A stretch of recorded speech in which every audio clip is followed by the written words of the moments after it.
Egunon. Buenos días, bienvenidas a estas terceras jornadas sobre conservación textil que hemos organizado desde el Museo del Nacionalismo Vasco con la colaboración de la Facultad de Bellas Artes de la UPV y la implicación de los profesores del grado de Conservación y Restauración, así como la ayuda inestimable de expertos como Soledad Santisteban, que hoy nos acompañan y que hacen posible llevar a cabo esta iniciativa. La jornada de hoy la vamos a iniciar con una presentación sobre la conservación y todo el proceso exposición que estamos llevando con la sección de textil. Luego tendremos una pausa café y posteriormente llevaremos a cabo la realización de una masterclass sobre soportes, procedimientos y materiales para la conservación textil. Soledad Santisteban es licenciada en Geografía e Historia y experta en conservación preventiva y una gran colaboradora de este museo. ¿Habrá ido ya? Gaur ere, Sabino Arana Fundaziora hurbildu gara, kontserbazioari buruzko jardunaldiak egitera. Baina lehenik eta behin gustatuko litzaidake eskertzea Maria Morenori antolatzeagatik. Gaurkoan, zer nolako narriadurak daude oro har textilean ikusiko dugu, eta horretarako Soledad Santisteban etorri da. Daukan esperientzia erakustera. Bueno, pues buenos días a todas y a todos, muchas gracias por venir, gracias a la Fundación por acoger estas jornadas, a Marian Moreno por organizarlas y sobre todo pues a Soledad Santisteban por darles esta charla que ya hemos comentado alguna vez en clase que creemos que puede resultar especialmente interesante porque en el grado están organizadas las asignaturas un poco por materiales y sus soportes, ¿no? Vemos piedra, papel, lienzo, madera, tijera, papel, me salía tijera. Y no tenemos textiles, no tenemos conservación de textiles. Entonces, esta charla nos puede servir para tener una visión general de cómo se puede afrontar, ¿no? una conservación de toda una colección como es la de la Fundación. Y por último, solo comentaros que cuando vayáis a recoger los certificados, va a haber dos certificados, ¿no? Uno para todos los asistentes después de la charla y otro de la parte práctica que se va a hacer, a la que os vais a quedar solamente una parte, ¿no? Entonces, cuando vayáis a recoger el certificado de la charla, os dejarán un folio para apuntar, si queréis, vuestro mail para que os vayan enviando información sobre futuras jornadas o charlas que organicen. Porque ya el 17, ¿no? Vais a organizar una charla, María. A ver, más que nada es por si queréis recibir información de todas las actividades que vamos a llevar a cabo. El 17 de noviembre a las 7 de la tarde va a haber una conferencia sobre Carmen Leizaola, que es la primera mujer diseñadora gráfica en Venezuela y que tuvo un impacto bastante importante en publicaciones seriadas, periódicos y demás. Esta conferencia está también con el tema de la agriculturala y también os daremos un certificado de asistencia. Entonces, si dejáis los emails, pues nosotros os enviamos información y cuando no queréis recibir más, nos decís hasta aquí y no mandamos más, ¿vale?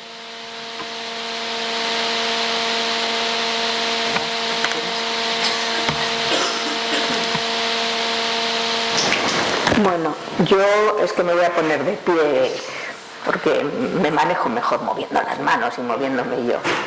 Entonces lo que os voy a contar, bueno, pues ahora no me puedo meter esto. Vale, dale.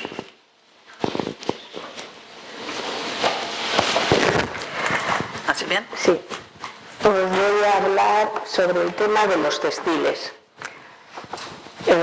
Los textiles es un soporte que cumple que le pasan las mismas cosas que a todos los demás materiales sobre los que tendréis que realizar una conservación, pero es más específico y tiene más problemas, ¿eh? Entonces, los textiles tienen vida. Es una materia orgánica que, como toda materia orgánica, nace, crece, se desarrolla y muere. O sea, el fin de los textiles va a ser deshacerse. Vamos a intentar que se mantengan el mayor tiempo posible, pero siempre pensando que a largo plazo un textil, una fibra textil tiende a desaparecer. Le pasa un poco, el textil se parece mucho al papel en su funcionamiento, al final es otra fibra orgánica y entonces funcionan muy parecido en muchas cosas. Entonces, todos los conceptos que tengáis de papel, que sí quedáis más en la facultad, llevarlos siempre también al tema textil, ¿eh? No penséis en piedra, la madera también, pero funciona un poco diferente. Pero no penséis en otros soportes, pensad más en el tema de papel. Entonces, comparte con todos los materiales las mismas causas de degradación, pero es muy sensible a ciertas cosas. Lo que os estoy diciendo, por su propia estructura, tiene una degradación y esa está ahí y va adelante y sigue avanzando. Es muy vulnerable a la luz. Tener mucho cuidado con la luz. Todo lo que está expuesto, todo textil expuesto a la luz natural es horrible para un textil y la luz artificial, los infrarrojos y los ultravioletas también hay que tener mucho cuidado con ellos. Se recomienda máximo 50 luxes cuando queremos iluminar un textil. De hecho, seguro que habéis ido a muchas exposiciones textiles y decís no se ve nada, están oscuras. Bueno, pues forma parte de esto porque se van a degradar mucho más rápido, y hay que tener cuidado con ese tema. Y además es que la luz no es que ahora la tengamos y luego lo guardamos y ya está, se ha guardado y ya hemos acabado con ello. No, ese daño que tiene lo mantiene. Y la próxima vez que lo saquemos a la luz volverá a tomar más cantidad de luz y irá gradualmente teniendo más problemas. O sea, es acumulativo. Por eso en las exposiciones los textiles se suelen cambiar se habla de cambiarlos cada 6 meses y guardarlos 3 años. Es como un parámetro así. O sea que para el tema de la luz. Ahora que tenemos esos métodos de que se enciende la luz, se apaga la luz, muchas veces lo que se hace es que se apague la luz cuando no hay público y se enciende de forma que alarguemos esos 6 meses igual a 8 o 9 por tiempo real, ¿no? Tenemos también el problema que tienen los insectos. Por ejemplo, en el caso de la lana tenemos las polillas, en el caso de las fibras vegetales tenemos los mismos problemas que tiene el papel, tenemos el pececillo que le ataca, tenemos problemas con los bichos. Y con los roedores y los mamíferos. Les encanta coger textiles para hacer su cuna cuando tienen crías. Entonces muchas veces el deterioro es porque se han llevado trozos. Entonces hay que tener cuidado. Esto que parece que dices, bueno, qué horror, hay ratas, ratones, sí, hay ratas, ratones, palomas, hay todo tipo de bichos que están ahí y están al acecho. El textil también tiene un problema y que no es fácil de manipular. Este folio yo lo cojo así y no se mueve, se sujeta él solo, pero si esto es un trozo de tela hubiera hecho así y se hubiera caído. Entonces la manipulación de los textiles también es más complicada. Siempre tenemos que trabajar con soportes o incluso cuando utilicemos las manos esta postura, pero siempre con bandejas, y siempre con más de una persona. No se sujeta solo un textil. Si este papel se cae así, un textil, se me hubiera rodeado la mano. Eso puede degradarte la pieza que tienes entre manos. El almacenaje también es complicado, es diferente. Entonces tenemos que trabajarlo de una manera especial y tenemos que tener cuidado también a la forma de exhibir. Estas son cosas que son mucho más específicas en el campo textil porque los tejidos son más vulnerables que otras piezas. En este museo, en el año 2007-2008, y hace mucho tiempo, me plantearon que había una colección textil que estaba guardada en cajas en un almacén y que se pretendía conservar en condiciones. Entonces, ha sido un proyecto muy bonito, es un proyecto que dura, porque siguen entrando piezas. O sea, la colección tenía muchas piezas en su momento, pero han seguido entrando muchas más piezas. Es más, cuando los donantes han visto cómo están guardadas las piezas, se animan incluso a donar más cosas. Entonces, es una colección viva. Estamos hablando de unas 1000 piezas. Ahora probablemente tengamos sobre unas 1500 por ahí. ¿Textiles? Sí. Vale, pues, contando pañuelos, sí. mantas y todo eso, sí, Sí, unas sí. 1500. Bueno, pues cuando empecé hablábamos de 1100, 1000, así.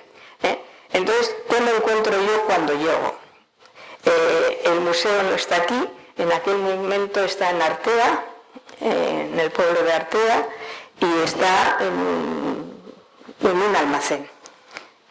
Entonces me encuentro, esto es lo que más me sorprende, esta es una colección privada de un donante que en aquel momento está donando las piezas. Bueno, esta colección es lo que dice Sole, pero aparte el donante pues creyó que la mejor manera que tenía de darnos la donación era vistiendo los maniquís. Y eso a Sole le trajo un montón de problemas, porque muchas veces la indumentaria estaba forzada en el maniquí y teníamos que tener mucho cuidado para poder quitarle la ropa al maniquí. Pero bueno, ahí la cuestión era conservar la colección y entonces, bueno, pues él lo hizo de la manera que él pensó que podíamos conservarlo mejor, aunque era de forma equivocada, pero bueno, eso ya está subsanado gracias a Sole. Bueno, estos maniquís eran así de grandes, o sea, no tengo una foto yo ahí en medio, pero era como que me atacaban. En principio, son uniformes de todos los ejércitos y es de la época de la Guerra Civil y de la Guerra Mundial. O sea, quiere decir que forma parte, su colección es la indumentaria de la época, porque también hay trajes civiles, no solamente todos son militares. Entonces, bueno, pero esto fue lo que más me impresionó. Yo cuando abrí la puerta y vi esto, fue como, ¡oh!, que me comen. Y luego yo trabajaba sola ahí con ellos, ¿no? Y les hablaba. Bueno, aquí hay más, veis que hay cosas también de indumentaria civil.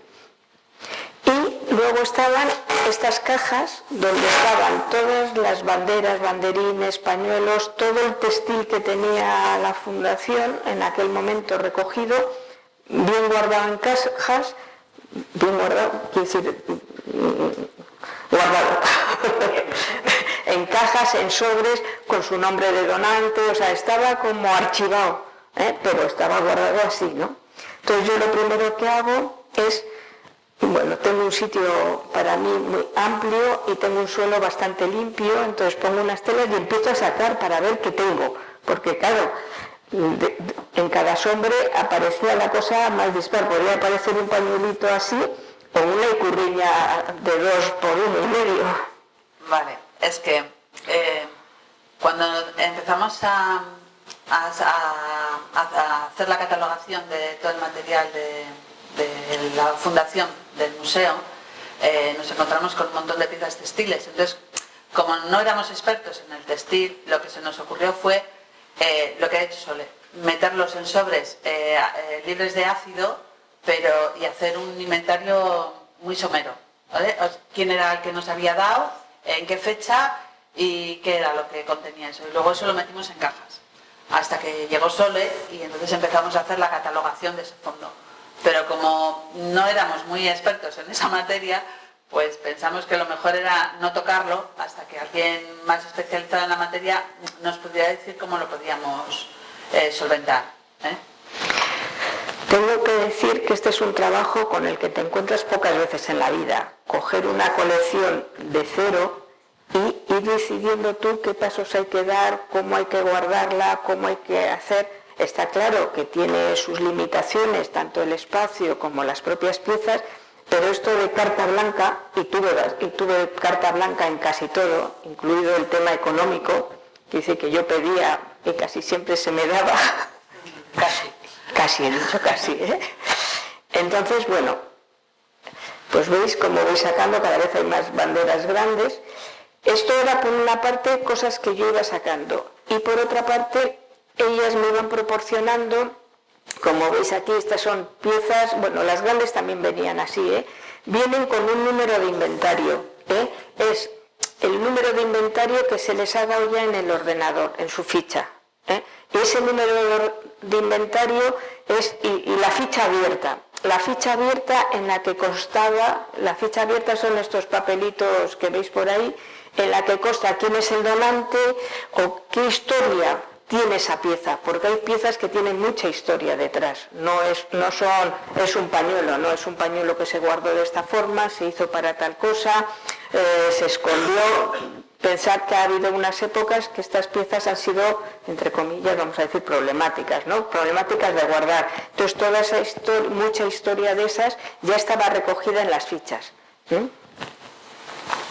Entonces yo empiezo ahí a ver, ¿qué hago? Mis reflexiones, ¿qué hago con todo esto? Entre los señores esos grandes y las banderas que tengo por los suelos y los pañuelos, las cosas más pequeñas encima de las mesas, ¿qué hago con ello? Entonces digo, bueno, ¿qué tengo?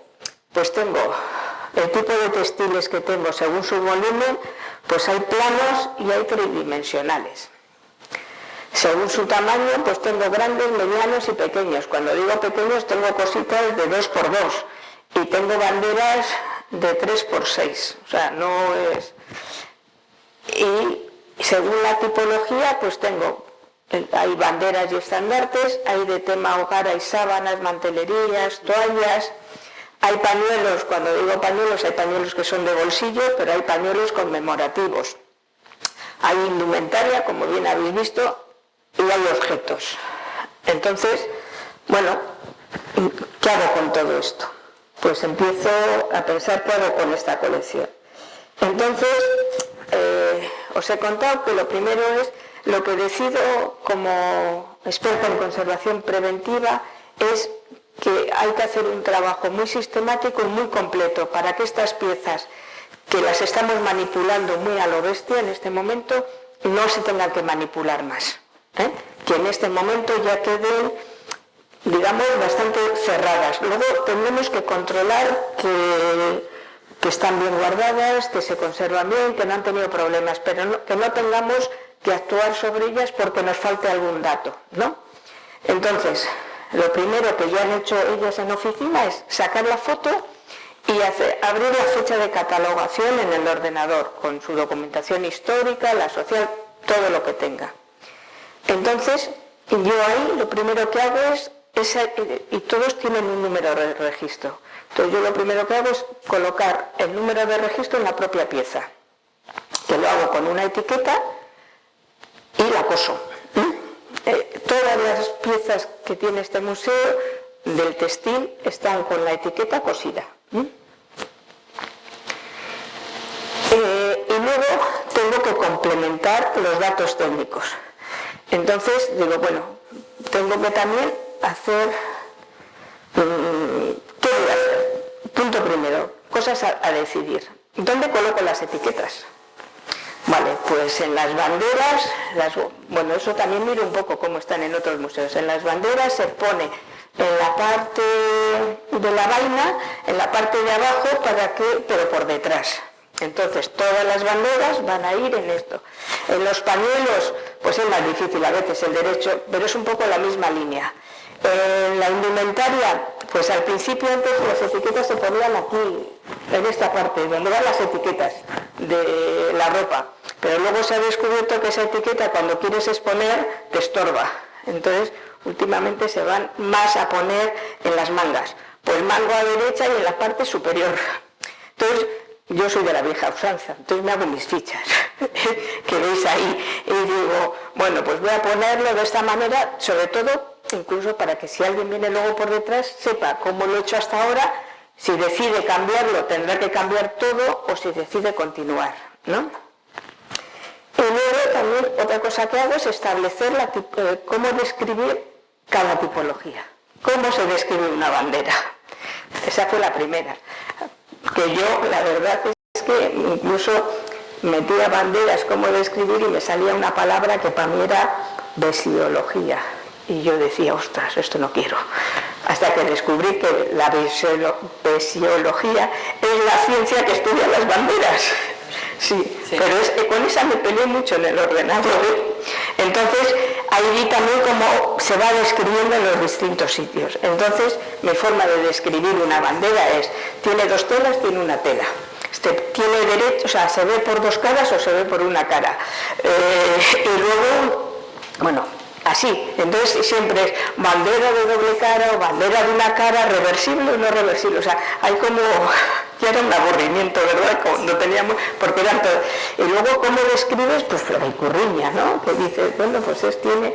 bueno, pues tiene un aspa y una cruz. Pues no, tiene una cruz y una cruz de San Andrés, que es el aspa. Tiene ese nombre en la forma de describir las banderas, ¿no? Entonces, bueno, vas ahí, pues ahí vas aprendiendo, pero luego cuando me toca describir un sombrero entra en la misma dinámica, a ver cómo se describen los sombreros, a ver cómo se describen las chaquetas, los bolsillos, yo qué sé. Todo ello me ha ido obligando a buscar cómo hacerlo, ¿no? Y a crearme mis fichas de... sí. Que al final lo que hemos hecho ha sido crear nuestra propia forma de describir estas piezas. Al final, como tenemos mucha variedad y a lo largo de todos estos años hemos visto los problemas que hemos tenido, pues lo de las etiquetas que os ha contado, por ejemplo, los trajes y demás, y al final lo que hemos hecho ha sido por cada elemento o por cada estilo hemos creado una ficha específica para los sombreros, pues lo describimos así, lo vamos a describir siempre así, ¿no? Y al final hemos creado nuestro propio lenguaje, por decirlo de alguna manera, para describir nuestras piezas, porque como las piezas son muy variadas y a veces son muy extrañas, pues al final lo que hemos hecho ha sido algo que nos sirva a nosotros para catalogar y que sepamos siempre cómo lo tenemos que hacer. Bueno, esto era la descripción de las tipologías. Luego, ¿qué datos técnicos? Pues si sé qué tipo de fibra textil es, se pone. Ante la duda, no se pone. O sea, siempre el dato que demos es el dato que podemos asegurar que es. Si es seda, es seda. Si tenemos duda, no se pone que es seda. El tipo de tejido, pues lo mismo. Si sabemos que es un raso seguro, pones que es un raso. Si no lo sabes, pues no lo pones. Los colores, el tinte, las decoraciones, las medidas, cómo está confeccionado, si a mano, a máquina. Y luego ya entraríamos en lo que ya es cómo se encuentra la pieza. Si está limpia, si está sucia, en general todo está... bueno, no todo, no. Hay muchas cosas que han venido de la tintorería, porque la gente las trae limpias. No es el mejor método pasar por la tintorería, pero muchas han venido de la tintorería. Ver cómo es su estado de conservación, si necesita un tratamiento, la prioridad de la actuación. Hay piezas que ha habido que actuar sobre ellas porque estaban en unas condiciones muy lamentables, y luego ya le buscamos su ubicación, donde vamos a colocar esa pieza, y siempre marcamos la fecha de redacción para saber cuándo hemos actuado sobre ella y si hemos tenido movimientos o cosas, si vamos actuando sobre más cosas, ¿no? La fecha. En la ficha que tenemos para la catalogación tenemos un apartado que hemos creado. Si la pieza la llevamos a una exposición, lo marcamos, cuánto tiempo va a estar fuera, ¿vale? Porque al final la vida que ha tenido la pieza cuando llega al museo es una, y a partir de que está en el museo, si nosotros la exponemos o lo que fuera, o se saca para restauración, o se saca para hacer una réplica, al final sigue siendo la historia de la pieza, ¿no? Y ese apartado lo hemos hecho y la verdad es que lo estamos usando. Sí, y seguimos. Cada vez que actuamos sobre las piezas para controlar si están en buenas condiciones, si siguen tal como las habíamos dejado, han pasado unos cuantos años, volvemos a meter esta fecha. Si veis en esta ficha que tengo ahí todas las fechas que ponen que hemos ido haciendo cosas. Y también si han salido para hacer tratamientos, algún tipo de tratamiento. Bueno, es lo que ha contado Marian. Bueno, ya las tengo catalogadas, ya sé cómo describirlas y ahora viene cómo las guardo. Esa era la siguiente fase. Todo esto duró mucho, la fase esa primera de descripción y todo esto. Entonces, ahí hay una cosa que influye mucho. Cómo son las dependencias de mi museo. Entonces, mi almacén eran unas baldas metálicas. Bueno, os he puesto esto que es antes de este almacén se vacía y se queda para el textil, pero como veis lo que quedan son unas baldas metálicas ¿qué puedo hacer yo en unas baldas metálicas para guardar todo el textil que os he contado que he estado trabajando sobre él? Entonces lo que decido, bueno, tengo estas baldas metálicas que además son estrechas, tienen 1 metro de largas por 25 o 30 de ancho, son así. Entonces yo sí que sé que los textiles los debo de guardar de 3 maneras diferentes, o bien puestos en plano, o bien enrollados, o bien colgados. No tengo más posibilidades. Estas son las maneras. Entonces, sabiendo eso y sabiendo lo que tengo, pues empiezo a trabajar. Entonces, empiezo con el tema cómo colocarlos en plano. Entonces, después de mucho llorar y pedir, consigo un planero. No es muy grande, pero por lo menos me permite algunas de las banderas extenderlas lo más posible. Las banderas, sobre todo si son de 2 telas, son muy difíciles de guardar porque no se pueden enrollar. No enrollas bien 2 telas porque se va a arrugar una con la otra. Entonces las banderas necesitan ir a plano. Entonces, bueno, conseguimos este planero que ha permitido que bastantes de las banderas se guarden aquí. No da el tamaño de las banderas. Estos, en los museos textiles, en el Museo de Tarrasa, en museos textiles, hay unas bandejas que salen como planeros que miden 2,50 por 2,50, que son una maravilla, pero aquí cuestan una barbaridad. Y que se necesitan también espacios muy especiales, porque quiere decir, el planero mide 2,50, pero luego tú tienes que poder volver a abrir todo eso, o sea, necesitas espacios. Y lo que nos ha dicho Sole es que este planero es especial, no es de madera, es de metal y también cuesta una pasta. ¿Por qué se hace de metal? Porque si hay un cambio de temperatura, no sufre, o sea, el cajón siempre vas a poder abrirlo, cerrarlo, y si es de madera, por mucho que... A ver, tenemos ahora aquí, están en unas condiciones totalmente diferentes que en Artea, es la verdad. Pero también hemos tenido problemas de climatización, ¿verdad, Anet? Y eso muchas veces ha supuesto que se han disparado las temperaturas, las humedades, y eso alteran a todo, y entre ellos alteran los planeros. Si tú tienes un planero de madera y hay un cambio brusco de temperatura, probablemente la madera o se hinche y lo que está dentro también lo sufra. Entonces aquí Sole pidió un esto de metal que ha sido un acierto. Eso la verdad costó caro, pero ha sido un acierto. Es cierto que el metal tiene los problemas de condensación ante un problema de cambios de temperatura, de humedad, pero es menos grave que los problemas que genera la madera. Aquí, a ver, siempre en conservación vamos a estar jugando con lo malo o lo más malo, o sea, quiero decir que jugamos, nada es perfecto, porque simplemente el clima ya nos está fastidiando, porque hay más humedad de la que debe, porque hace más frío, porque hace más calor. Pues ya está. Entonces, a partir de ahí lo que estamos es jugando para que esas cosas se mantengan lo mejor posible, ¿eh? O sea, siempre es un juego de tanteo y lo menos malo. Bueno, y también hay que tener en cuenta el presupuesto que tenemos, claro, porque hay cosas maravillosas para conservar el textil mucho mejor que las que tengamos nosotros. Bueno, el presupuesto que tenemos no es el mismo que tiene el Museo del Traje o algo por el estilo. Bueno, en el Museo del Traje hay las mismas contradicciones que tenemos aquí. En todos los museos siempre hay una falta de dinero. Salvo el Guggenheim, que debe ser el de los que mejor anda económicamente, también tiene sus problemas, ¿no? Pero quiere decir que es de los que para la conservación tiene un presupuesto muy importante y de climatización. El resto, bueno, pues seguro que el Museo del Prado también lo tiene, no sé qué, pero en todos los sitios que se suele decir cuecen habas. Entonces es ese juego. Entonces, bueno, pues aquí fuimos metiendo las banderas estas que no se podían enrollar, que necesitaban estar planas y lo más estiradas posibles, y lo que las hacíamos es separarla o bien con Tyvek o bien con tisú libre de ácido. Al principio teníamos mucho Tyvek, el Tyvek es muy caro, pero para mí es como el de la magia, ¿no? Si le cae agua no entra, se transpira, bueno, pues... No sé si lo habéis dado en conservación preventiva o algo, ¿sabéis de lo que habla el Tyvek? igual. Sí.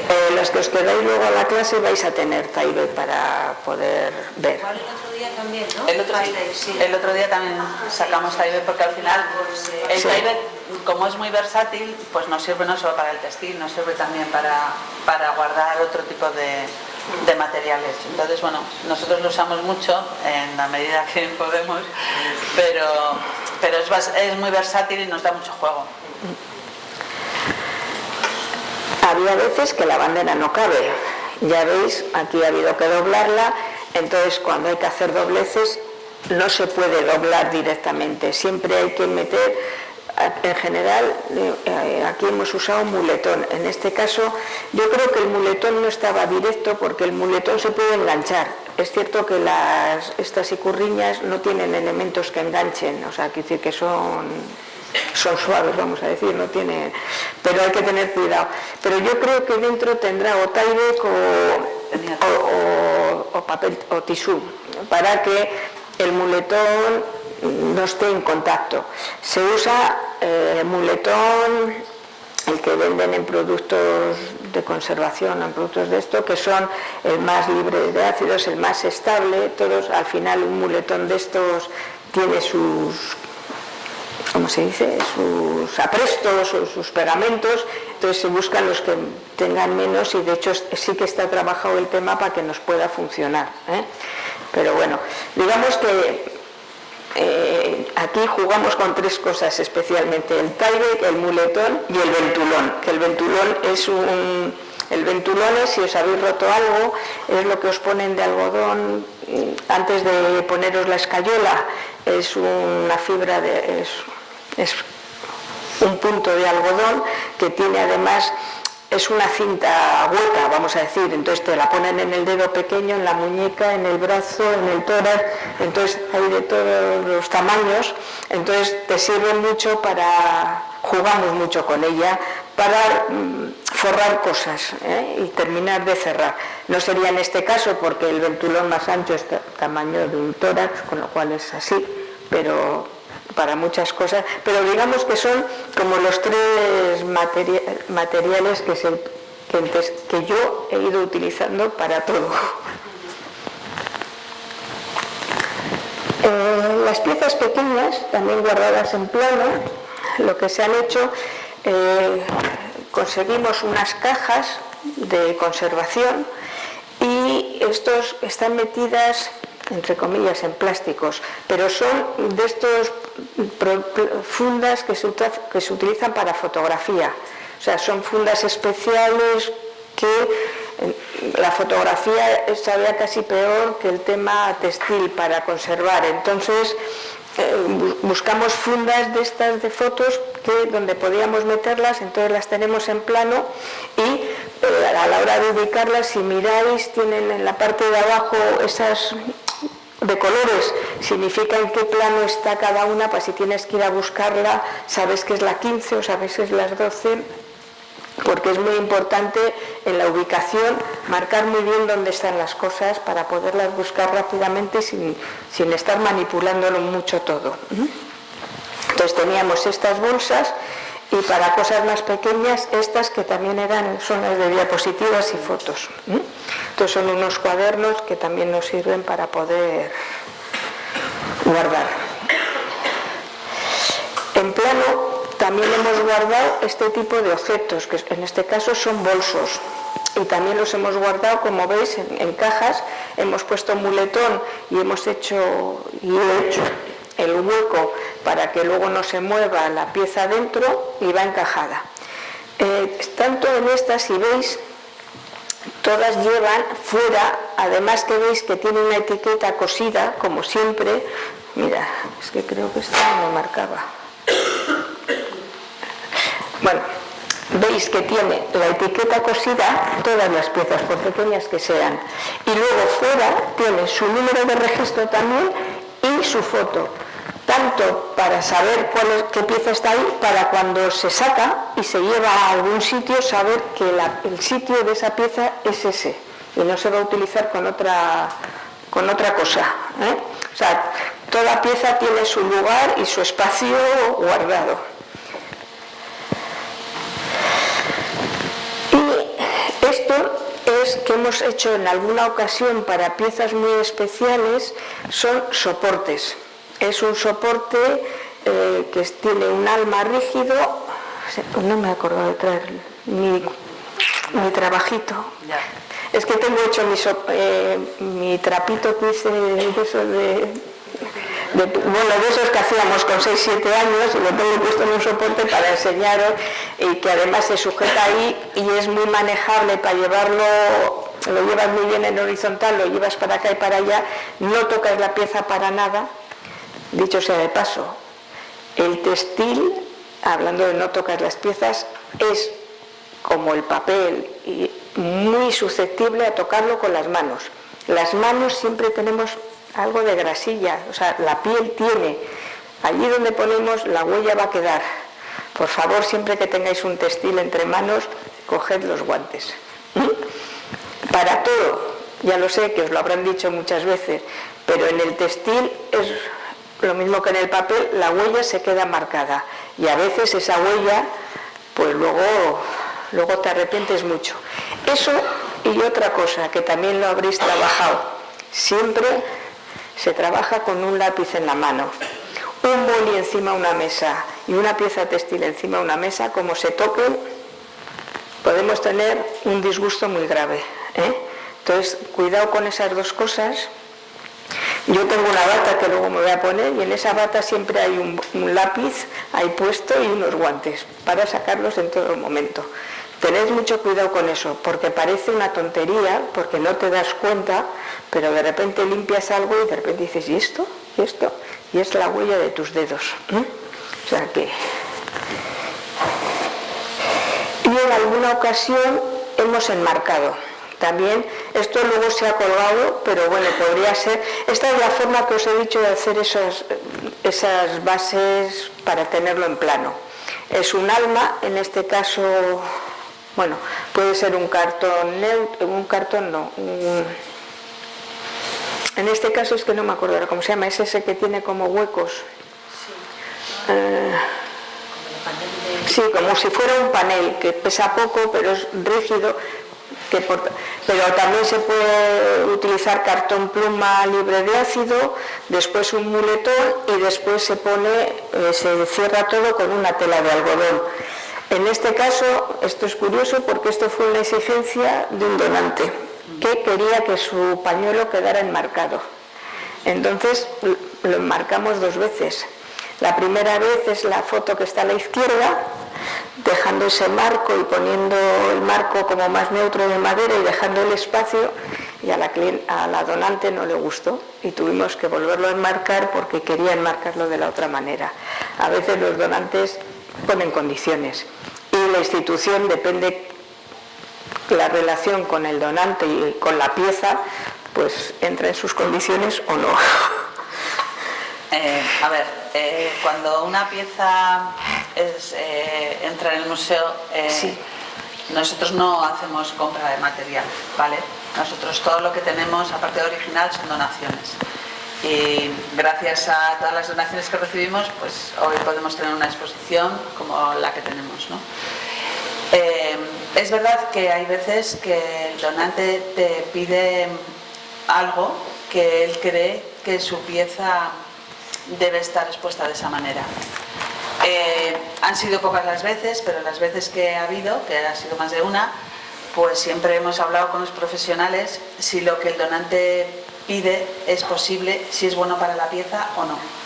En el caso de que el experto nos diga que la pieza va a sufrir, no es conveniente y demás, pues se le dice al donante y él decide si lo dona o no.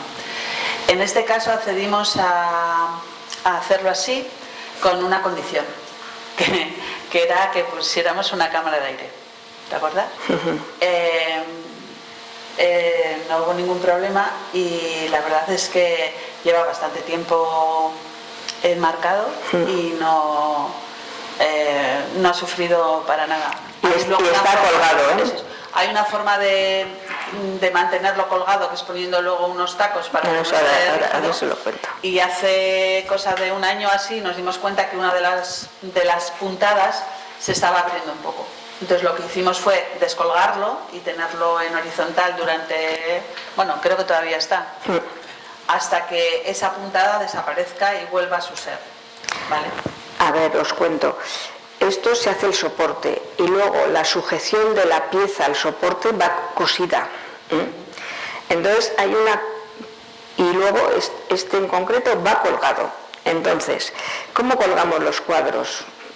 Pues los colgamos de una hembrilla arriba y los cuadros están así, hacia el vacío.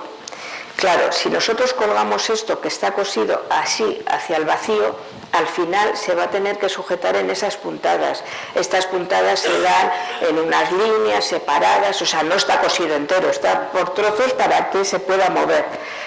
Entonces aquí hay una discusión, bueno, siempre es una pelea con el que marca, con el que lo cual puesto, porque queremos que el cuadro esté así, o sea, para que se apoye la pieza en lo que le hemos preparado, en la cama que hemos preparado, no como se cuelgan todos los cuadros, que va hacia el vacío. Entonces es buenísimo, porque yo normalmente pongo unas hembrillas largas abajo para que se separe 10 centímetros de la pared frente a la arriba, y entonces todos me dicen, le quitas las hembrillas porque te equivocaste de lado. Pues no me equivoqué de lado. O sea, se trata de pensar que tiene que reposar. Los textiles, si van apoyados, debieran de tener casi hasta un 15% de inclinación para que realmente repose. Entonces, colgarlos como se... Eso siempre que veáis, ya no solamente un textil aquí, a veces colgáis algún trabajo que habéis hecho, pues no lo colgáis así porque sufre, que se apoye en la cama que le habéis hecho. Luego, la otra forma de guardar textiles es enrollando. Entonces, ¿qué hemos hecho aquí? Hemos jugado con enrollar. Teníamos, o sea, en plano solo teníamos o bien las piezas pequeñas, que las podemos meter en cajitas así, el planero que nos daba para lo que nos daba, no nos daba para todas las piezas, y entonces lo que pensamos era, o lo que pensé es que se tenía que hacer sobre cajas. En las cajas se puede enrollar y las cajas sí se pueden guardar en esas estanterías metálicas. Entonces compramos compró la fundación, unas cajas que eran de restauración, que se podían,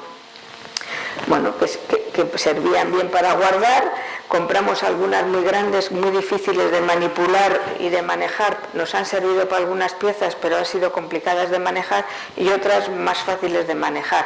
Lo que pasa es que cuanto más pequeñas, pues tenemos más problemas, ¿no? Aquí estoy haciendo un poco la clasificación de estas me caben en estas me caben en... O sea, viendo un poco cómo puedo ir guardándolas.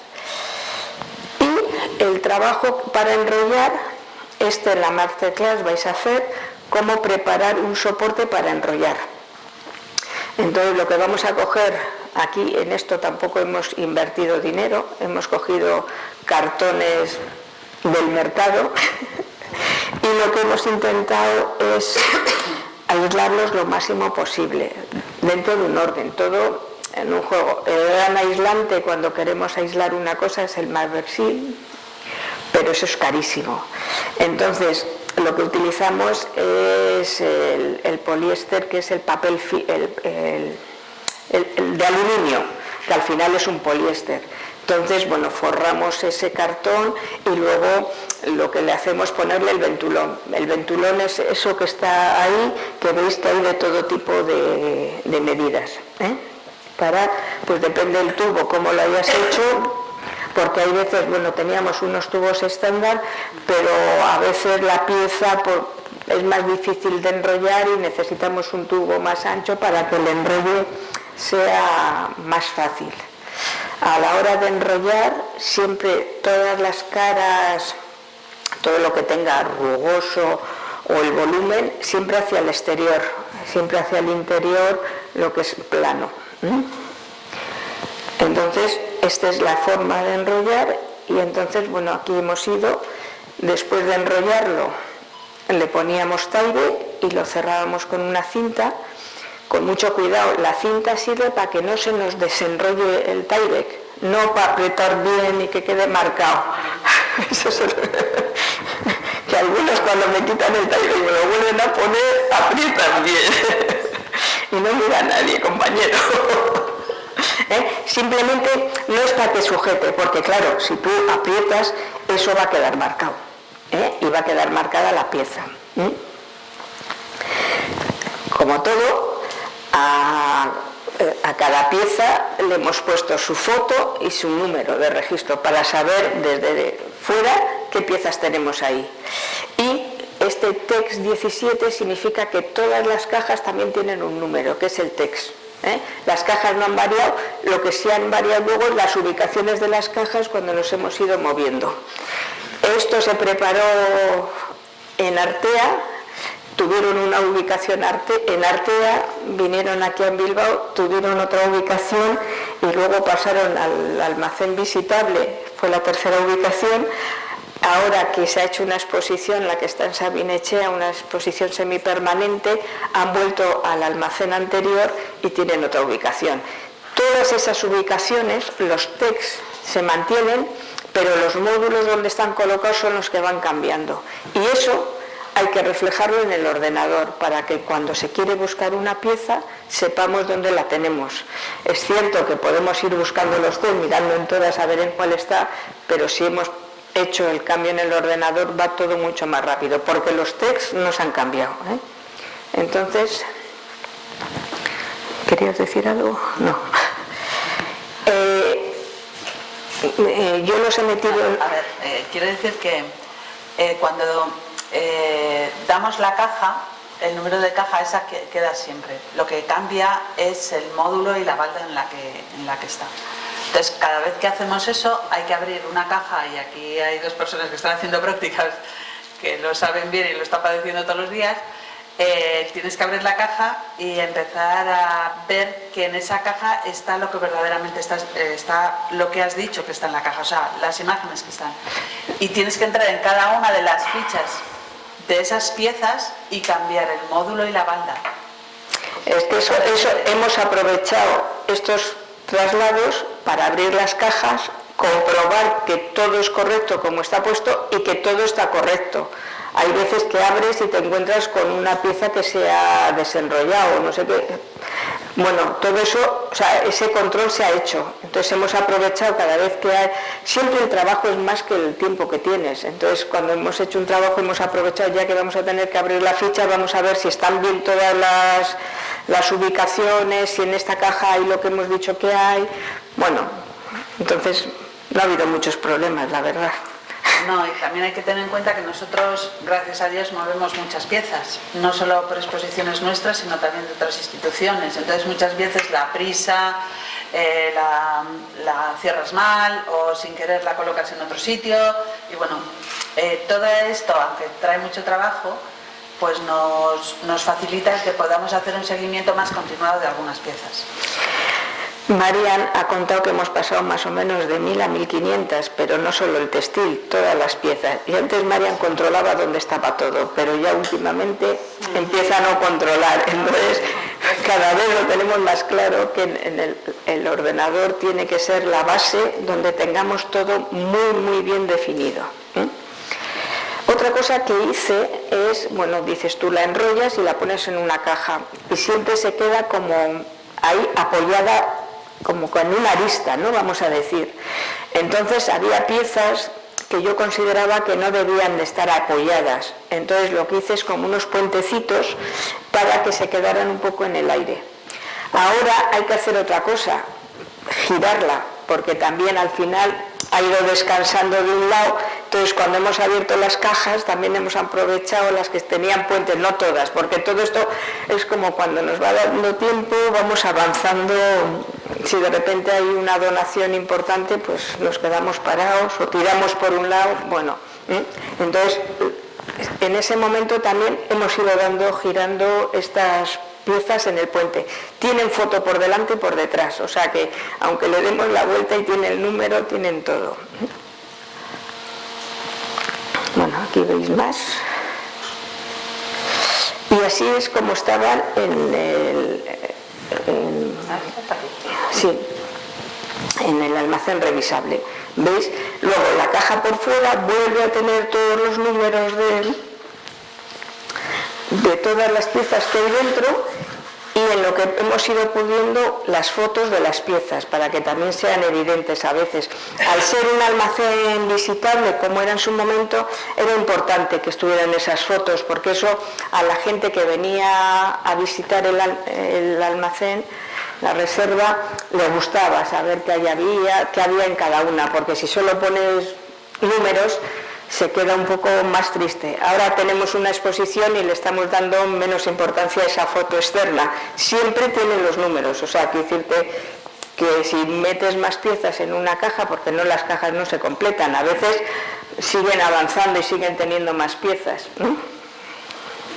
Entonces se pone el número fuera. Y luego están los textiles que se pueden enrollar, pero que no caben en las cajas, porque son más anchos. Entonces conseguimos, estos mecanismos son los que tienen en el comercio para tener las telas. Entonces compramos, nos hicieron a las medidas del almacén que tenemos para poder tener piezas que son más anchas pero que se pueden enrollar. Porque claro, las cajas a partir de 1,30 algo así es la que mide, y ya esa es un poco manejable y ya más anchas serían muy malas. Entonces, de estos tenemos 3. Y incluso algunos, si veis en este que está en el centro, esta es una pieza que no se puede enrollar. Entonces lo hemos colgado ahí en medio y está colgada, o sea, alrededor del tubo, pero no está enrollada, ¿eh? Aquí se aprovechan todos los huecos, ¿eh? Para ir metiendo cosas. Pero eso me lo enseñaron en el Palacio Real cuando yo empecé a esto. Cómo buscaban escondrijos en cualquier sitio para meter un rollo, meter una cosa, todo valía, ¿no? Y dije, me llamó mucho la atención aquella búsqueda de espacios. Es que en los museos todos les pasa lo mismo, tienen un problema de espacio grande para sus reservas. Y luego estaría lo colgado, que sería esa pieza que os enseñaba, y esta estaría colgada alrededor de un tubo más ancho. O aquí, cómo empezamos el trabajo con los señores los maniquís. Entonces lo primero que hice fue desvestirlos. Algunas piezas me costó mucho sacarlas, yo no sé, y algunas las había cedido el coleccionista para meterlas en estos maniquís. Pues no eran tan grandes, la gente de los años 40, por muy alemanes que fueran, no eran tan inmensos. Entonces al principio lo que hicimos es sacarlas de los maniquís, y estas cajas, que no son nada de conservación ni son nada buenas, pero nos permitían quitar el primer paso, que es sacarlas del maniquí. Son cajas de estas que se utilizan para llevar la ropa a las tiendas, a las boutiques. Son unas cajas que tiene perchero para poder colgar. Entonces lo que hicimos fue ponerlas en perchas de poliéster y meterlas ahí. Lo que hacíamos, que aquí todavía no está, es forrar la caja por el interior con Tyvek para aislarla un poquito, pero vamos, esta es caja. Y fuera, como veis, tiene un esto diciendo qué piezas hay ahí dentro, y esto ha sido un trabajo hasta que podamos colocarlo de otra manera. Entonces, lo que hemos hecho es perchas forradas, perchas de poliéster forradas de muletón, y luego con Tyvek por encima y un poco adaptándonos a lo que tenemos. O sea, cada pieza a veces te exige, pues mira, si veis ahí hay unas que debajo tienen colgadas porque es para el traje, entonces para colgarle el pantalón debajo y que se... pues es un poco, si veis en las dos que hay aquí, una es más pequeña, otra es más ancha, un poco en función de la pieza hemos hecho pues 4 o 5 tipologías de perchas que nos encajen. No es lo mismo masculino que femenino, no es lo mismo trajes y abrigos que camisas, jugar un poco ahí. Y una vez preparado la percha, hemos colocado la pieza y hemos hecho estas fundas. Hay fundas de dos tamaños, y también tenemos unas barras, unos percheros para poderlas colgar. Las fundas se cierran todas por el mismo lado, en ese lado lleva como una banda para poder poner la foto y la etiqueta y el número, y están puestas de forma que el brazo derecho, si en un momento dado hay que mirar el número de la pieza, se le ve ahí. O sea, eso tuve que cambiar algunas, pero es cierto que yo cuando había ido en el Museo del Traje, al principio también se marcaban en el cuello y también luego fui viendo cómo iban cambiando su ubicación. O sea, al principio eso ha sido, cuando hemos empezado a hacer fundas y a hacer cosas, nos hemos dado cuenta que era un incordio porque no accedías fácil, ¿no? Y tenemos también un perchero, ¿vale?, que estamos con él, y esto también seguimos el proceso. Todo está, hay más para poder poner y necesitaremos más percheros, necesitaremos más, pero bueno, vamos como podemos. La reserva visitable era esta ya no está, pero bueno, para que veáis así todas las cajas, cómo estaban colocadas. Incluso estas cajas que veis que tienen el papelito es cajas abiertas, o sea, quiero decirte que ahí todavía queda sitio para meter sombreros, para meter no sé qué, para saberlo, porque si no también tú no sabes cómo vas cuando te llega una nueva pieza, ¿no? En general, de aquí, todo el trabajo se ha hecho aquí en el museo, pero el museo se puede hacer este tema de preparar las cosas para guardarlas, pero ni se hacen trabajos de restauración, ni se lavan las piezas, no se hacen otro tipo de trabajos. Entonces sí que ha habido algún trabajo que ha salido de aquí para hacer y lo he hecho yo en el taller. Entonces son trabajos, ha habido algunos que son restauración, de lo cual no hablo porque forma parte ya de la restauración textil, sería otro campo, pero hay algunos que han sido dentro de lo que se considera conservación todavía preventiva, ¿eh? Y sería cosas, ahora ya tenemos aspirador, sí, pero en aquel momento no teníamos aspirador, entonces me llevé para aspirar, en concreto esto era una pieza que tenía cacas de paloma o de algo así, y entonces eso había que quitarlo. Entonces aquí no se podía hacer y se llevó. Esto era una camisa que había que lavarla, que también no me acuerdo qué tenía, pero había que lavarla. No sé. Aquel duro, ¿te acuerdas? Tenía un apresto muy duro. Los aprestos, el almidón, esas cosas, los encañonados, eso es un tema muy complicado porque hay una parte que es historia que debemos de mantener, quiere decir que un faldón de cristianar, si tú lo lavas y lo dejas así, no tiene nada que ver con ese faldón encañonado que no sé qué, y la historia es el faldón encañonado, no el otro. Entonces, pues el almidón habría que quitarlo, pero ¿qué hacemos con esos encañonados y esos trabajos? Entonces, pero en este caso esta era una camisa nueva, entonces sí que se decidió quitarle todo ese apresto que no le daba un valor añadido a la pieza. Todas las piezas tenemos que pensar qué nos dicen y qué traen consigo, o sea, cuentan una historia. Entonces los aprestos cuentan también sus historias, ¿no? Y en los trajes, esos faldones y estas cosas cuentan muchas, ¿no? Los encañonados, los aprestos. El problema que hemos tenido con algunas camisas con apresto es que, ¿te acuerdas? Que en una, no sé si estaba usada o sin usar, pero en uno de los pliegues nos empezó a salir como una raya marrón y era del apresto que tenía tan fuerte. Entonces vimos que si seguíamos conservando el apresto teníamos muchas posibilidades de perder una parte de la camisa, y no era cualquier camisa, era una camisa del Lehendakari Aguirre. Y entonces yo creo que era esta. Hicimos una valoración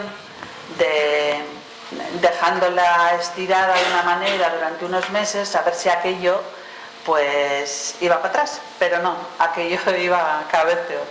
Y entonces decidimos hacer un lavado, que además fue un lavado no muy fuerte, sí, sin perder el apresto total, pero quitando algo que le habían puesto al apresto que estaba dañando la pieza.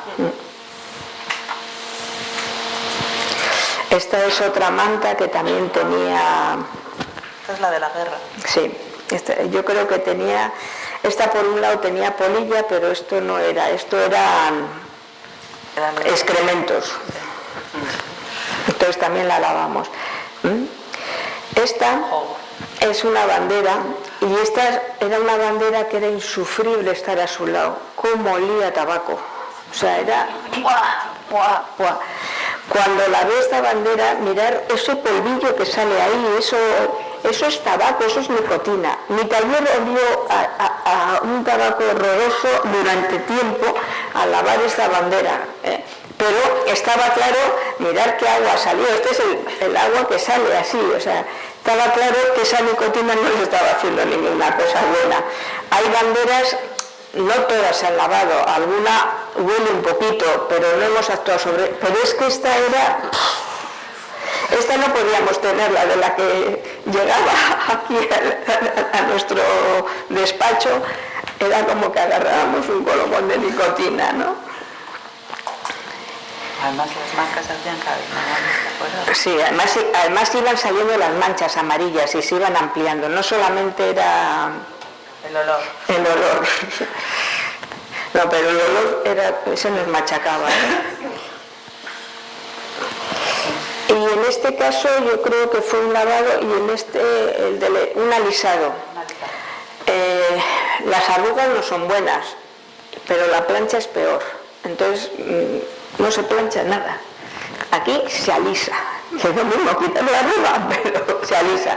Entonces la forma de alisar siempre es trabajando con vapor frío, de ese que se utiliza para respirar bien por las noches en la habitación, hacer un poco de vapor, con lo cual humedeces un poco la pieza y luego con cristales y pesos la estiras. Entonces, cuando hemos lavado la camisa, creo que hay aquí un traje, mira, aquí veis que estoy, entre comillas, planchando una camisa que esto sí se lavó y se preparó porque iba a exposición.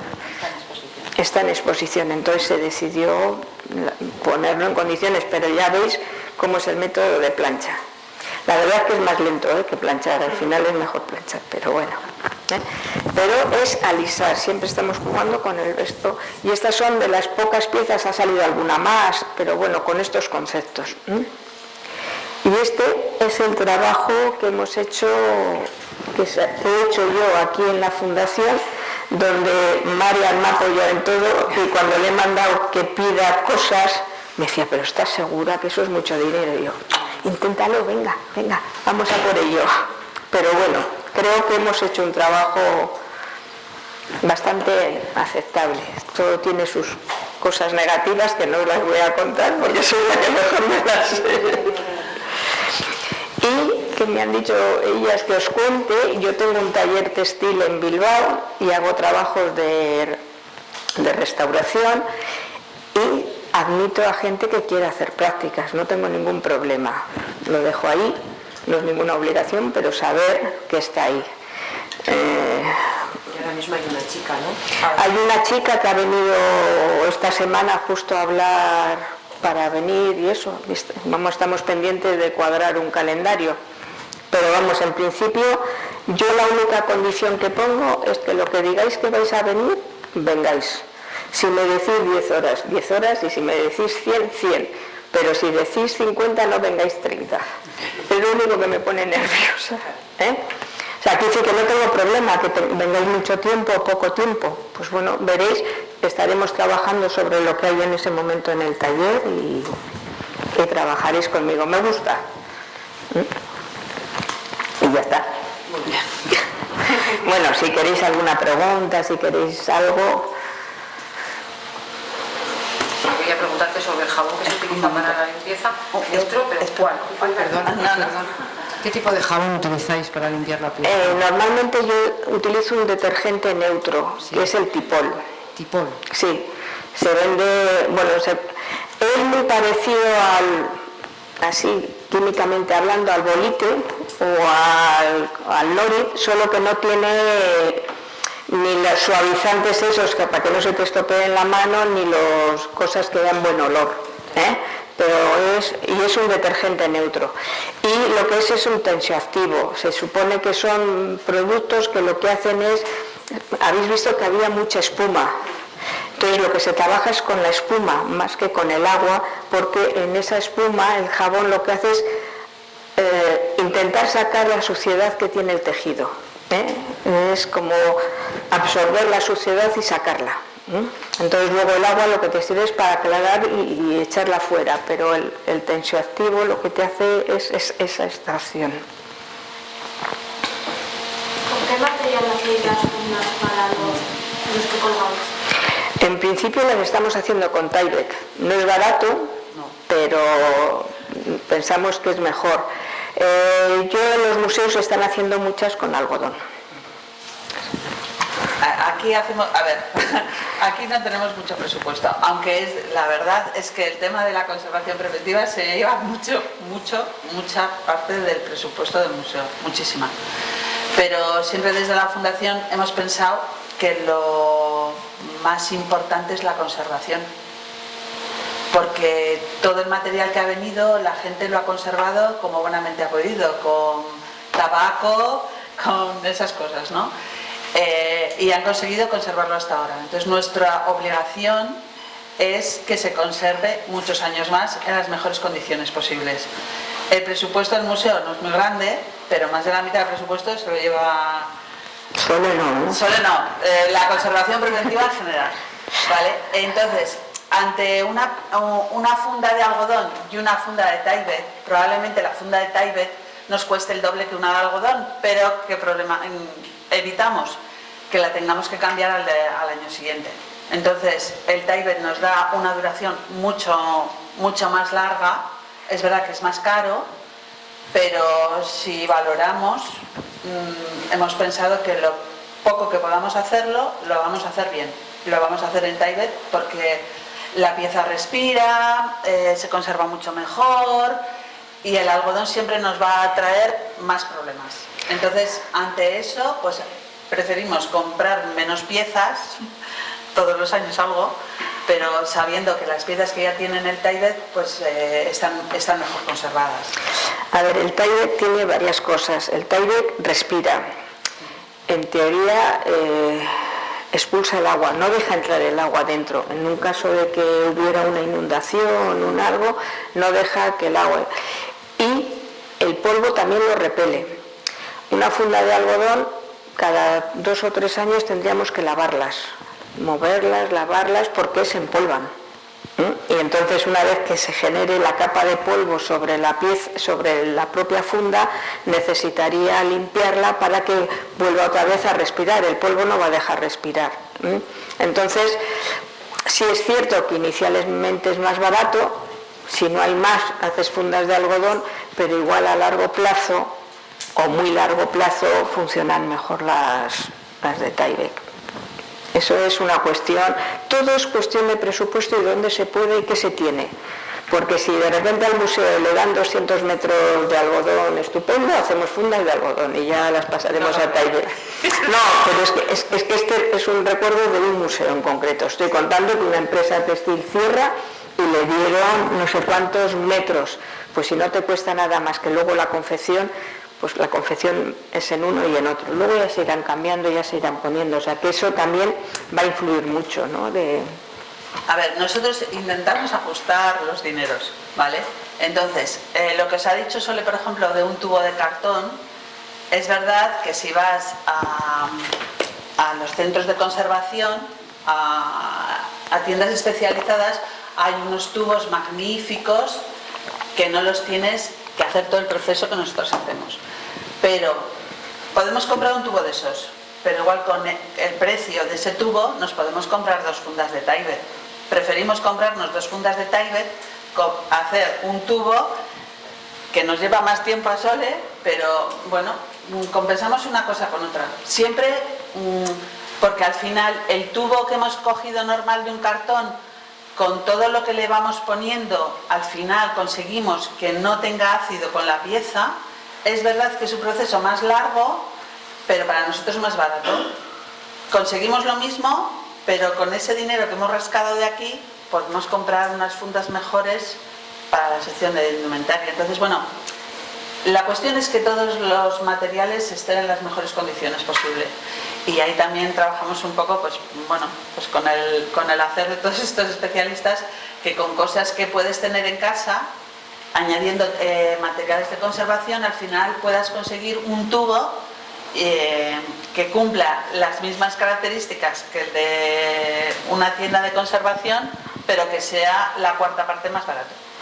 Y de todas formas todo esto no me lo he inventado yo.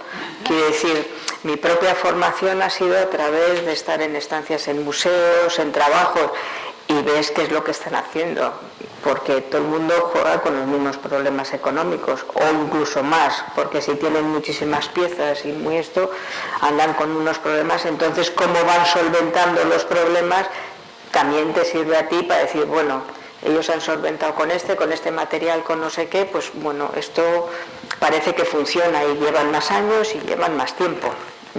O sea, que quiere decir que ese juego, yo seré la reina del toire, que eso está clarísimo, pero no me lo he inventado yo.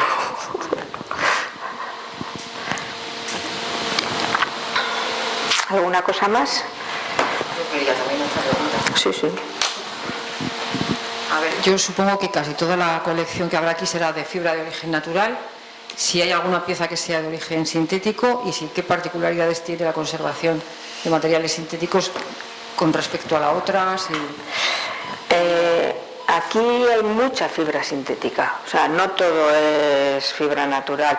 Sí que tenemos las banderas de una época que son de seda, banderas de otra época que son de lana, y luego hay rayones y hay mucho poliéster y mucha poliamida. La bandera que no se estropea en la calle con el rozamiento es que es de poliamida y funciona.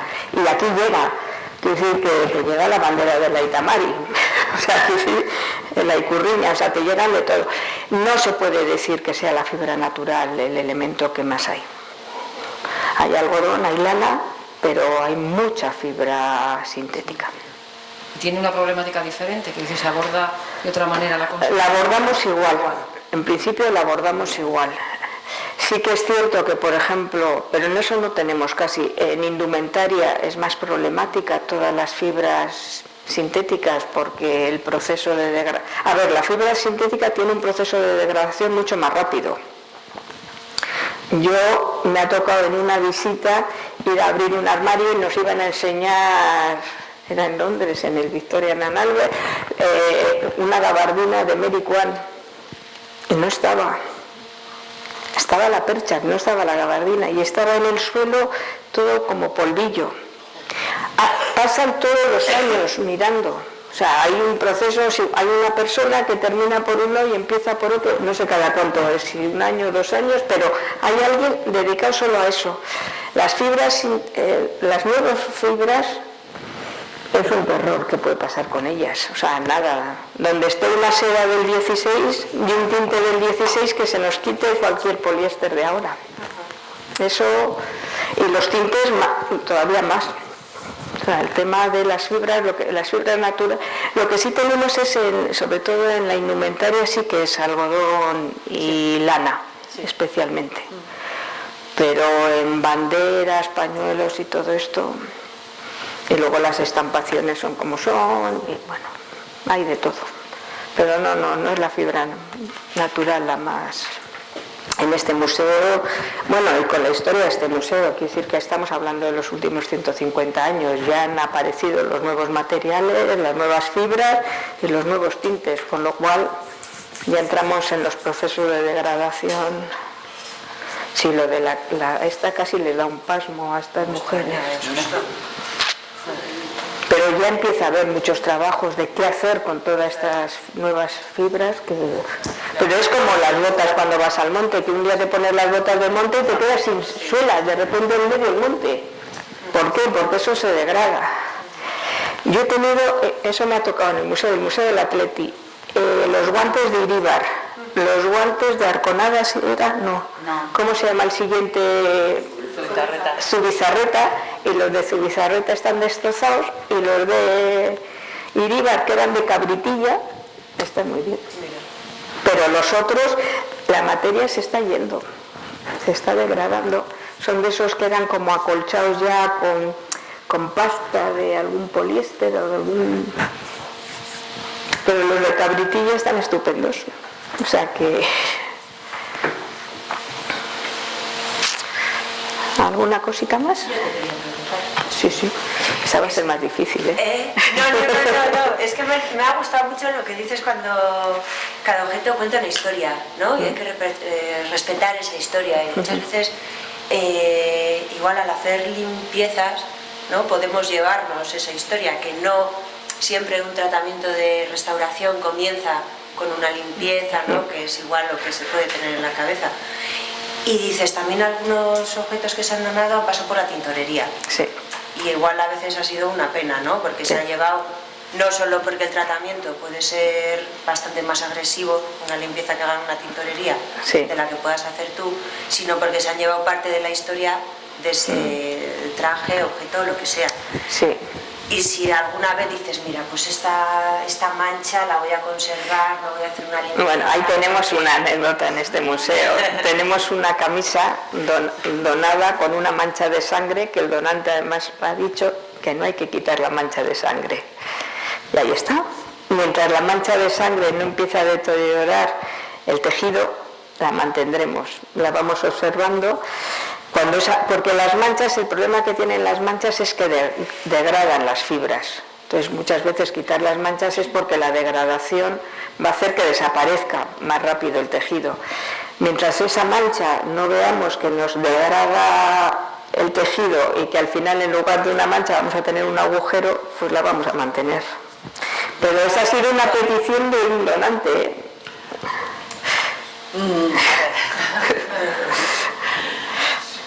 No es que sea la petición solo de un donante, es que es parte de la vida que ha tenido esa camisa.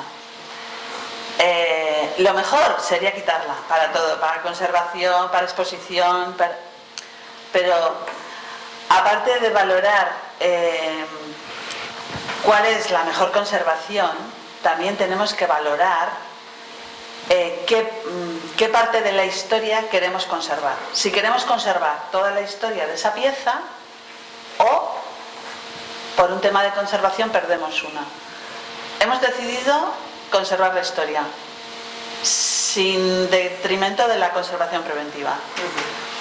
Y eso nos trae muchos problemas de conservación y una innumeración de problemas en exposición. Pero pensamos que... Tiene agujero también, sí. O sea que ya queda claro que hay un balazo, pero... Es una camisa que tiene un balazo, que le llevan al hospital, le abren la camisa para salvarle la vida y entonces, bueno, pues la persona muere. Y no se ha cosido la manga que se ha abierto porque eso sí fue algo que la familia decidió que querían tenerlo así.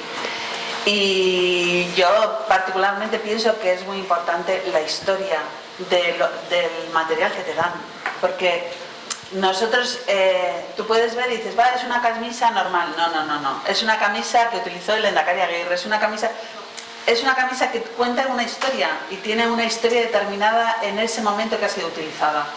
Entonces, prioritario conservación, pero tengamos también un poco en cuenta la historia, que al final las piezas, incluso las de ahora, las sintéticas, cuando te las donan, no conservamos una camiseta porque sí, o sea, conservamos una camiseta porque se utiliza en un determinado momento, la utiliza una determinada persona y al final esa pieza tiene una historia.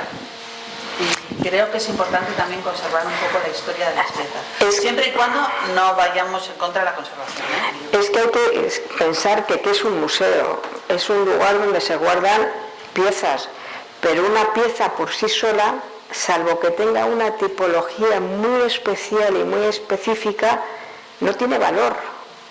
O sea, cualquier pieza que hay en un museo tiene valor por la historia que hay detrás de esa pieza, y eso es lo que hay que valorar. O sea, quiero decirte, pues tú dices, tengo un sombrero como de los que hay no sé cuántos en el mercado, sí, pero este lo usó fulano de tal día, para tal cosa, y implicó tales cosas. Esa es la importancia de una pieza.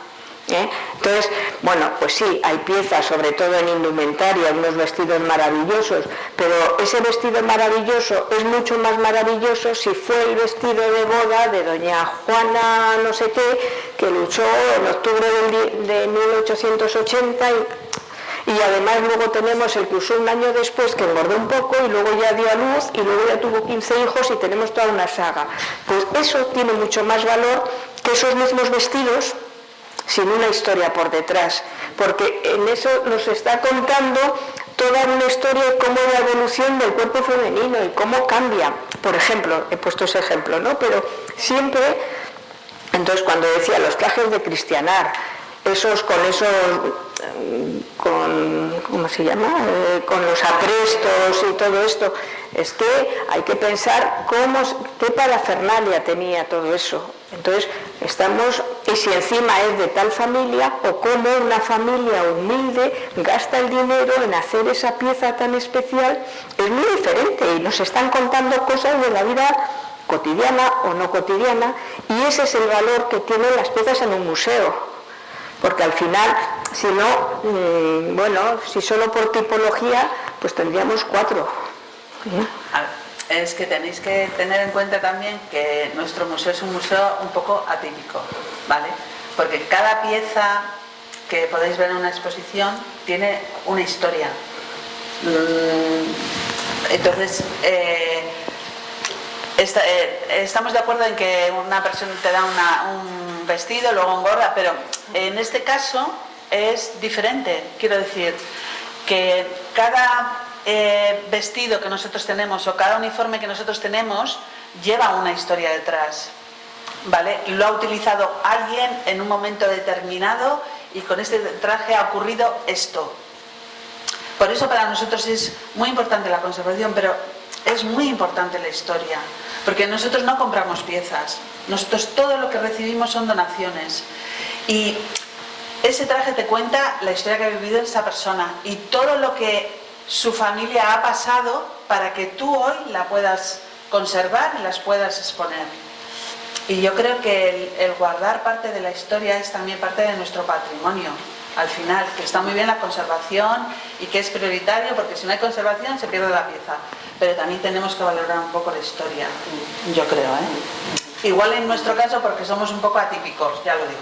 Pero yo creo yo creo que no, quiero decirte que está un Museo del Prado que está con unas obras de arte y las obras ellas en sí tienen su significado, y luego están otra serie de museos, como puede ser este que es un museo histórico, o es un museo como es el Museo Vasco, el que estaba en la Plaza Unamuno, el que está en obras, que lo que te está dando es otra parte de la historia de vida cotidiana a lo largo de nuestra vida, pero que al final vuelve a ser lo mismo. Las piezas de allí no tienen sentido guardar, tiene sentido guardar 100 cuadros de Velázquez, pero no 100 trillos iguales, porque el trillo implica marcar no sé qué, no sé cuántos, pero hay que guardar un trillo, que ahora ya veremos qué pasa con todo lo que hemos tirado en los años 80 y no estamos guardando en estos museos.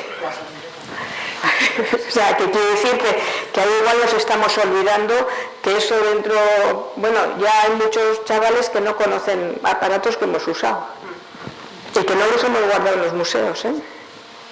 Pero eso es un museo, o sea, es guardar nuestra historia, ¿no? Sí. Nada, es que con todo esto que estabais hablando me estaba viniendo a la cabeza, hace poco no sé si habéis oído la polémica que ha habido con, ¿cómo se llama? Kardashian, ¿no? Sí, con lo del traje de Marilyn Monroe. Sí. Lo tenéis en la mente, Sí. que ha habido un préstamo ahí, bueno, y se lo ha medio cargado por lo que tengo entendido, ¿no? Porque claro, ella había adelgazado no sé cuánto. No le entraba. Claro, pero que había adelgazado detrás. Tuvieron que abrirlo por detrás, ¿no? Y todas las perlitas, ¿sabéis de lo que estamos hablando? Sí. En la cabeza hay gente que no le cerraba por detrás, entonces lo que ella hizo para ir para que no se viera la enorme abertura que había por detrás, porque era imposible de cerrar eso. Hombre, y además habían caído, ¿no? Ahí tendríamos que valorar qué se está haciendo. Tiene sentido mantener ese traje, pero todo es decidirlo pensando, ¿no? ¿Tiene sentido guardar ese traje de Marilyn o ¿tiene sentido esta siguiente parte y guardamos el otro destrozado? Bueno, pues... Ese traje, yo desconozco, ¿estaba expuesto en un museo o sí, estaba expuesto sí, era en un museo. Y ese museo presta. ese...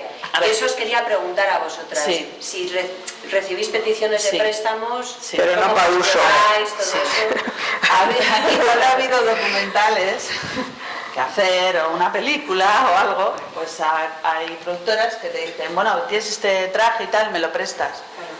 ¿Te lo presto para qué?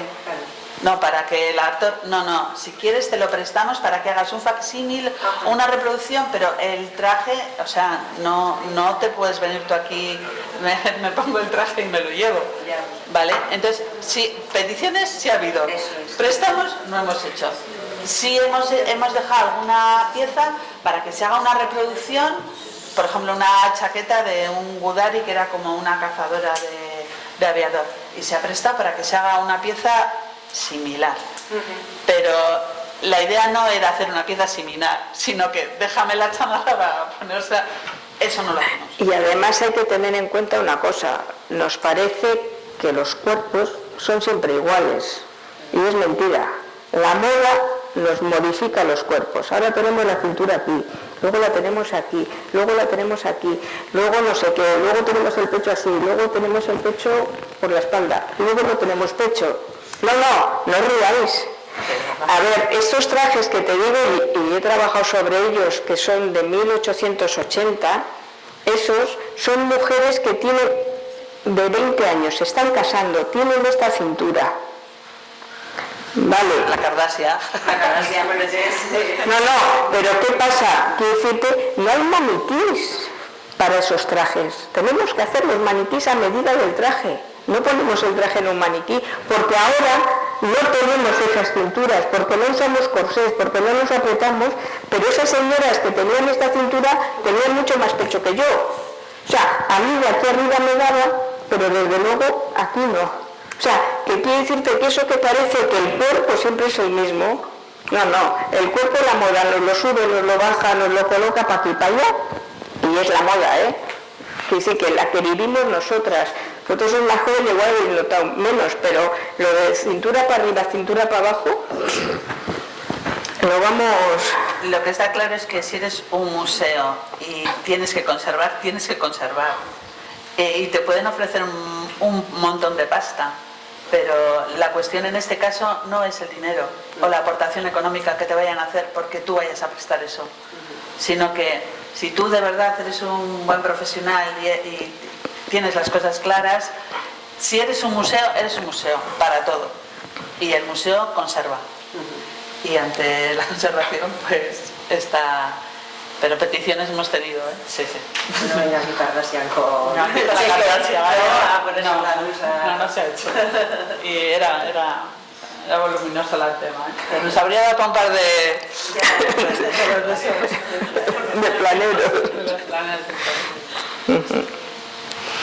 Bueno, ¿alguna cosita más? Bueno, ahora vamos a hacer una pausa para tomarnos un café y luego hacemos la masterclass, ¿vale? Gracias.